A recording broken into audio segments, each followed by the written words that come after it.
Thanks for listening to A Long Time in Finance with Jonathan Ford and Neil Collins, in partnership with Briefcase.News, the service that brings intelligent curation and analysis to your media monitoring.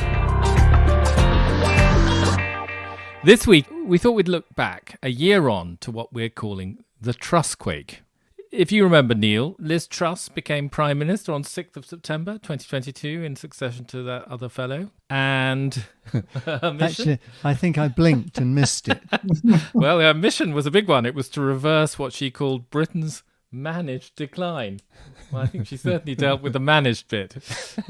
A few weeks later, her Chancellor revealed how this was to be achieved in a much-heralded mini-budget. The centrepiece was £45 billion worth of unfunded tax cuts, which would have represented the biggest tax cut in the UK since the 1972 Dash for Growth budget of Anthony Barber. We remember him. I'm afraid we do. He's a bit of a frequent appearer on this podcast. Those of us with a long time in finance, I'm afraid, can remember the Barber boom. The consequences were tremendous. Pretty catastrophic, I would say. Well, this one didn't fare much better. Kwarteng's also set an annual growth target with his fiscal statement of 2.5%. But unfortunately for Truss and Kwarteng, they hadn't quite figured out how the markets would react, and the pound promptly swooned. Government borrowing costs ballooned from 3.8%, this is a 30-year yield, to more than 5% by mid-October, when Truss sacked her Chancellor for doing what she'd asked him to do and followed him out of the door a few days later. We're very pleased to have an old friend of the show, Duncan Weldon, back on to discuss Truss and the causes and consequences of Truss. Welcome, Duncan. Hello, thank you for having me back. No, great pleasure. Let's try and sum up where we are a year on. Is it safe now to say that Britain has recovered financially and economically from the Trussquake, or are we still picking through the ruins? I think to an extent we're still picking through the ruins, aren't we? So we saw that big rise in gilt yields, after the mini budget, end of September into October last year. Yep. We now know some of that was to do with liability-driven investment and pension funds, but it was a big rise in gilt yields. It followed straight through to a big rise in mortgage costs. One thing British politicians don't like is spiking mortgage costs. We saw instantly sort of a collapse in the popularity of the government. And as you said, the Chancellor was sacked and Liz Truss herself was forced out very soon afterwards. But where are we a year on? Well, mortgage rates are pretty much back where they were in September. We saw that big spike. We had Jeremy Hunt doing his sort of reassuring, I'm not quasi-Kwarteng routine. And I think This is the new Chancellor, yep. The priority was very much to say, look, I'm not like the last guy. I'm very sensible. I'm going to be very moderate. But, a year on, mortgage costs, gilt yields, back roughly where they were. If you look at spreads, they fell, but they have climbed back considerably. So I think financially, we are more or less back where we started. And economically, there's a big shadow cast over policymaking as, the government are so nervous of being associated with anything that blew up so spectacularly a year ago.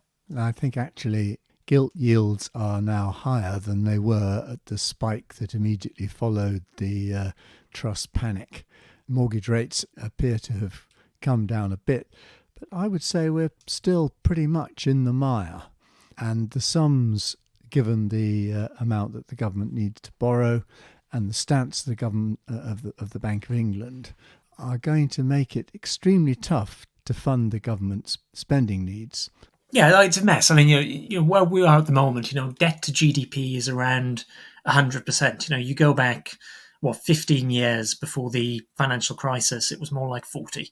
And then Britain's had this series of economic shocks, financial crisis, the Brexit vote, the pandemic, war in Ukraine, short-lived Truss administration, almost the same magnitude, has left us with debt levels very high. The difference is that for most of the last 15 years, interest rates have been essentially nothing. Now interest rates have returned to a more normal level. Suddenly the burden of that high level of debt really starts to bite. Debt interest costs as a percentage of government revenues have risen very strongly over the last couple of years.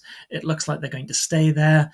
We end up in this weird position that the tax burden in Britain is the highest it's been since the 1960s, but public services are falling over at the same time. So, everyone is sort of paying more in tax, but not seeing much by way of return because a lot of it's going on sort of debt interest payments. That's the public side. What about the private side? To what extent do you think that Truss is calamitous? I mean, there's no other word for it, really. Calamitous prime ministership has damaged the confidence of the private sector, because there's quite a lot of talk that Britain is essentially finding it much harder to attract private foreign direct investment. Domestic firms are obviously anxious about all sorts of things to do with rising interest rates to make investments at the moment. But there's a sense that there's also a sort of Truss premium discount, whatever it is, which is putting people off. Do you think there's anything in that, or do you think that's overstated? I think there is something in it. I think for international investors, you know how international investors work. It's sort of like a spotlight which shines on different countries at different times. And, the spotlight shone on Britain after the Brexit vote. People were suddenly aware of, you've got to take political risk seriously in Britain, which is something people hadn't had to do for a long time. And then we had a few years of, are we or are we not going to get a Jeremy Corbyn government? And that certainly grabbed international investors' attention. It looked like those sort of political risks associated with Britain had started to go away a bit, to fade. And then we had Truss. Once again, you had sort of political decisions and political risk driving big changes in UK asset prices, a perceived new risk in the UK. I think investors, Britain was put back on their radar, having started to slip off it as a source of political risk a year ago.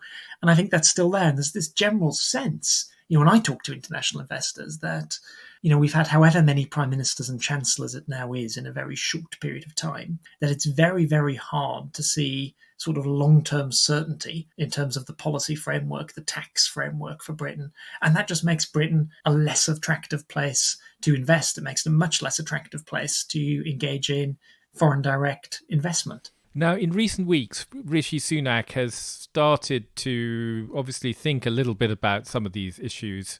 He's made a few announcements which have been quite criticised, some on house building, which we discussed in a previous podcast, designed to increase the rate of house building. And now an announcement about electric vehicles and the possibility that the government will push back the date on which it forces all new cars sold to be electric.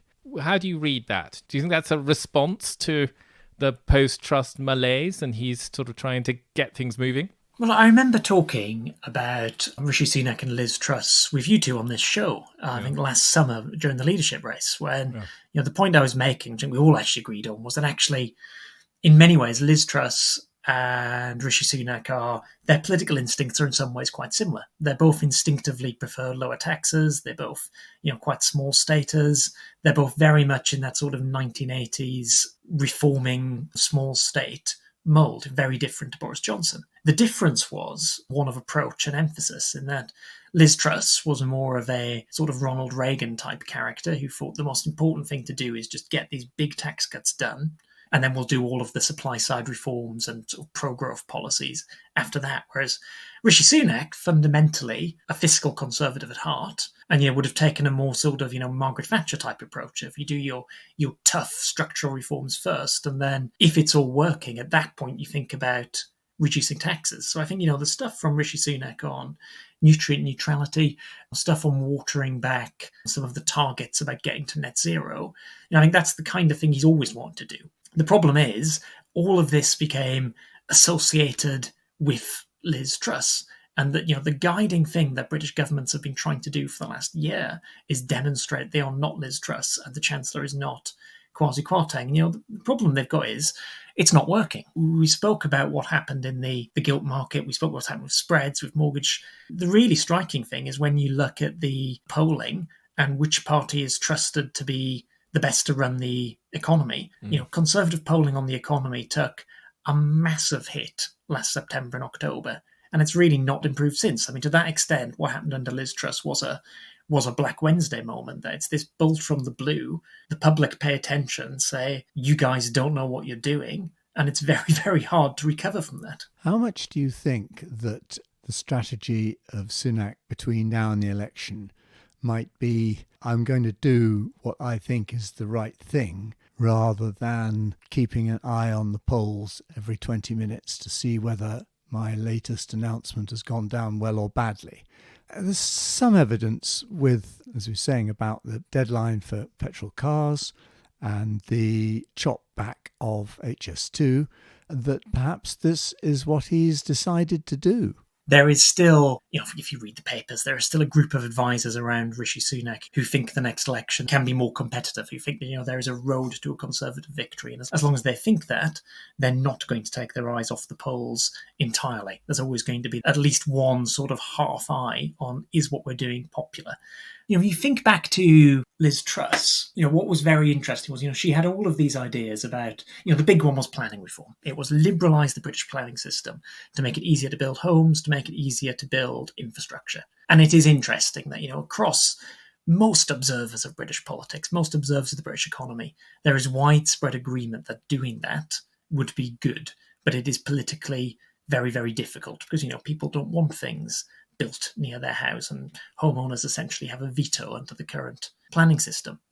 But Liz Truss seemed to go about this entirely the wrong way. Pushing this through Parliament was always going to be difficult. It would have made much more sense to me to start with the tricky stuff. We're going to do this planning reform and sort of hold out the carrot that, look, if it's working, we can talk about big tax cuts.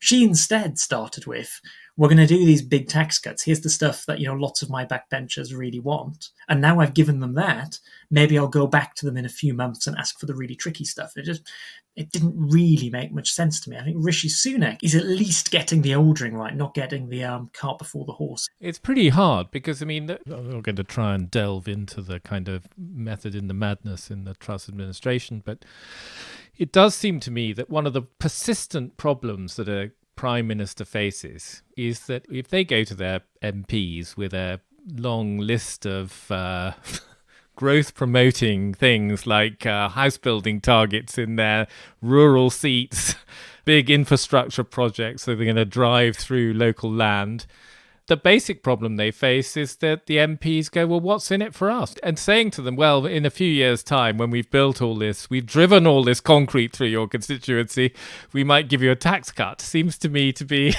has been demonstrated over many years to be an almost impossible sale.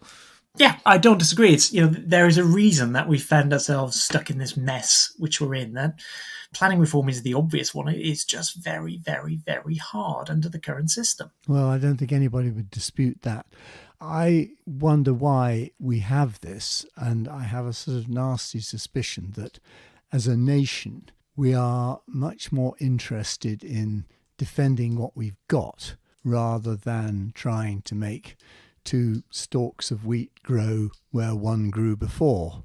There doesn't seem any great enthusiasm in the country as a whole for getting richer, producing something which is worth more than it was. If I was a politician, I would find this the most disturbing thing of all, that people really think, it'll all be okay, but, I'm not prepared to put myself out particularly for it. And this seems to be quite prevalent through the whole of the population, really. Well, people talk, don't they, of, a problem with small to medium-sized businesses and growth in Britain. They talk about, lifestyle businesses problems when, you've got an owner who is in their late 50s, early 60s, who is earning enough from their business that they're very comfortable. And yes, there are things they could do which would increase their revenue, increase their profits, but it's a lot of work and they're quite happy with where they are. And, they're approaching retirement anyway, so maybe they don't bother. And you sometimes wonder if, the British economy has this problem, but sort of writ large. I think it's not helped by, a two-party, essentially, structure with first past the post, which makes sort of assembling a pro-growth coalition quite difficult. Liz Truss, I had her conference speech, the one she got to give. She spoke about Britain being held back by what she called an anti-growth coalition. The anti-growth coalition. I think there was some truth in this. Now, I would dispute how much of the anti-growth coalition is really Greenpeace, which she mentioned, and how much of it is just quite comfortable voters who own their own house, who don't want anything built next to it. But she wasn't wrong that there is a powerful anti-growth body in British politics. Before we get completely mired in the slough of despond, I just wanted to deal with a couple of things which send a slightly different message about the British economy. I suppose one is the revisions to growth, which basically increased the size of the British economy and made it look less of a laggard than it had done compared to the G7 before. So that's one. And the second is the weird strength of sterling, which has been, for all the talk that we can't attract any investment or anything like that, the strength of the pound against the dollar and European currencies seems to be sending a different message. So I'm just intrigued by what you make of those two little snippets. Yeah, so let's start with the revisions, because I think they are interesting. And, they were big. It was nearly 2% of GDP that, the Office of National Statistics found down the back of the sofa. Yeah. They said the downturn in 2020 was less sharp than expected. There was more stock building. And in particular, they said the recovery in 2021 was quite a bit faster.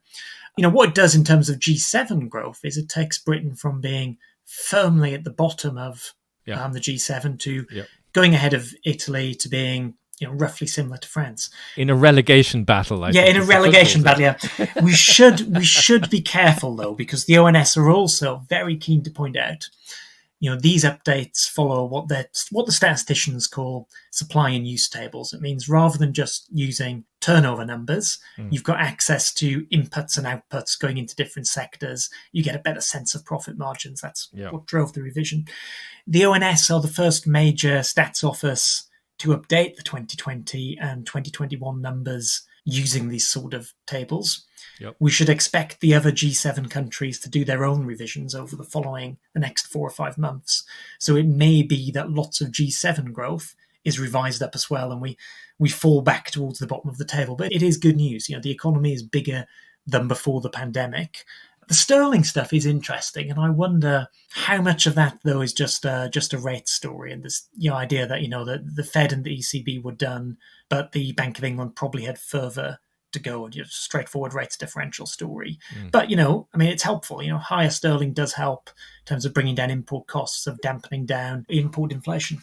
I wanted to ask you, in the light of Truss's speech, her recent speech, do you think there is anything in what she was proposing that we should have kept? I mean, essentially, we chucked out everything that she proposed. What speech are we referring to, just so the listener knows? Institute of Government, I think. Okay, where she reflected on her time in office. I'm not sure there was much reflection, but it was a very combative speech.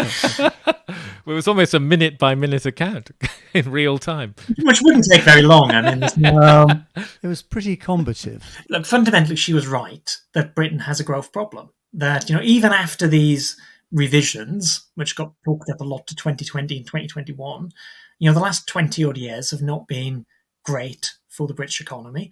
Productivity growth fell off a cliff after 2007, has never really recovered. Britain went from having the second fastest productivity growth in the G7, behind only the United States, to the second slowest, ahead of only Italy, over a sort of 15-year period. What this has meant for most British people is we've had, we're in this ridiculous situation where average earnings in real terms today are about where they were in 2008, sort of 15 odd years of no real increase in median living standards is unheard of. And, Liz Truss's argument that we should try and do something about this was fundamentally right. She was fundamentally right in many of the things she picked. I mean, the planning system is broken. It gives too much power to homeowners to veto development, whether that's housing or infrastructure. She was right on that. She was right that, sort of business as usual from the Treasury clearly hasn't worked. But her problem was, I think, it goes back to the politics that, she clearly took over a government behind in the polls, knowing she was, 2.5 years out from a general election, and decided just to try and do everything at once to sort of, bet the house that you can turn something around, turn an economy around really quickly. The result was just really spooked markets and a worse situation than she inherited. Do you think it's possible to cut public spending meaningfully in the sort of democracy that we have? I don't think it is really possible to cut public spending much. Okay, what can you cut? The easiest thing to cut, which Jeremy Hunt has done a bit of, is capital spending. The problem is, we're talking about boosting British growth. In the medium term, government capital spending is probably, one of the bits of government spending which is most sort of positive for growth.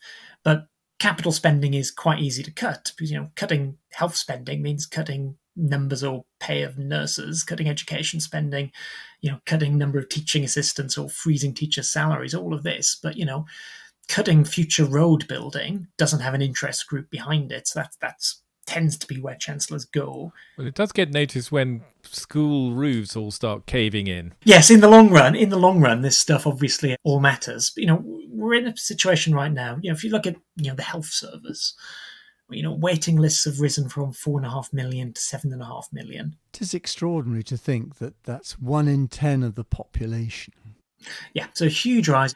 Public sector pay, they've tried to hold down at a time when private sector pay has been growing, at a rampant rate. 7.8% is the average regular pay growth at the moment. They're trying to hold public sector pay down below 2-3%. So what you're getting is a recruitment and retention crisis across the public sector, which, obviously affects service levels. So I think it's very, very hard to see, particularly because we should bear in mind, large bits of the public sector, local government, etc., have seen big falls in their spending power over the last 10, 15 years. There is not much in the way of fat to cut.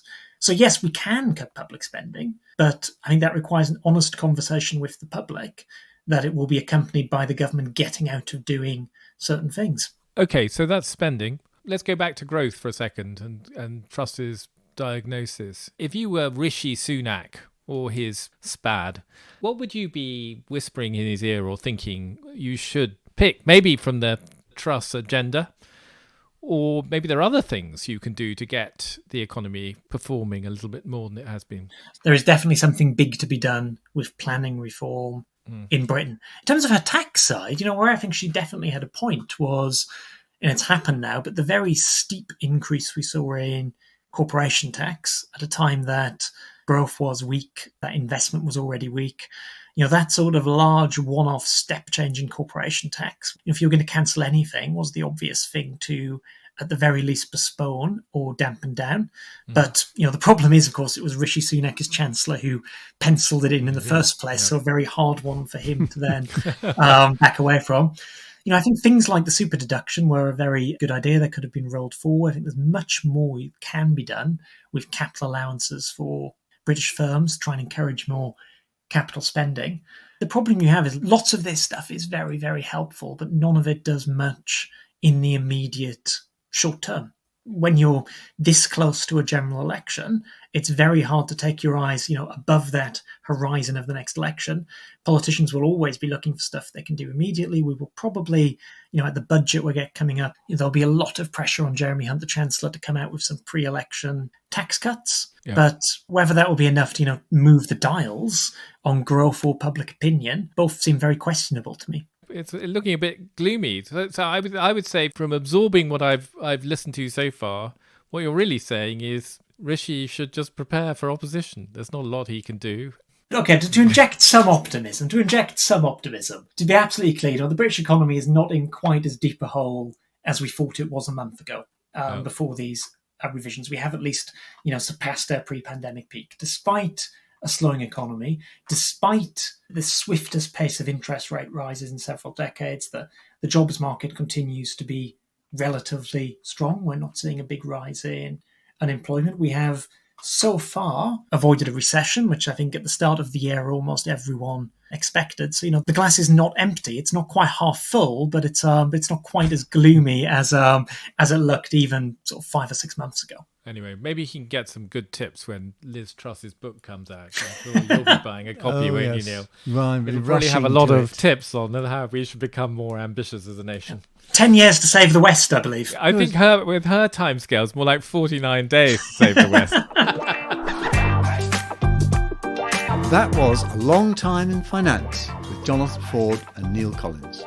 Production and editing by Nick Hilton, and our sponsorship partner is Briefcase.News. If you enjoyed the show, please rate and review it on your podcast app, as that will help new listeners find us.